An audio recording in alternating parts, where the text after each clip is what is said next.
Hi everyone, let's see how you can get past this error that you get in disk management with your USB drives. So let's get started. In the first step, search for Device Manager and open it. From here, go to View, then click on Show Hidden Devices. You will see Storage Volumes. Simply expand it. If you see an unknown device listed here, simply right click over it and click on Uninstall Device and simply uninstall it.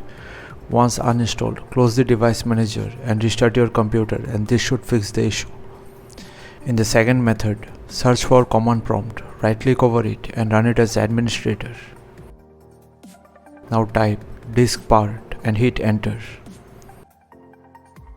Then type auto mount and hit enter. Now if this is disabled, type auto mount enable and hit enter.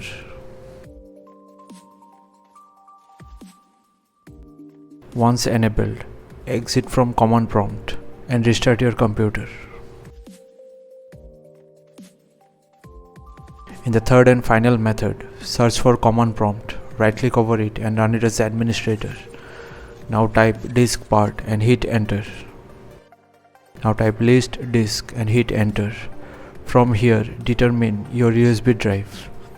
Then type select disk with the proper disk number.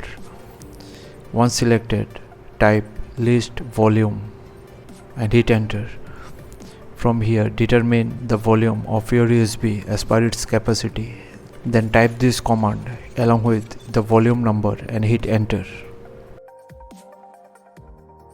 Then type assign letter equals to R and hit enter. That's it. Now exit from the command prompt window. Restart your computer and you are good to go. You won't get to see the error further. So thanks for watching. Please feel free to subscribe the channel if this helped. Thank you.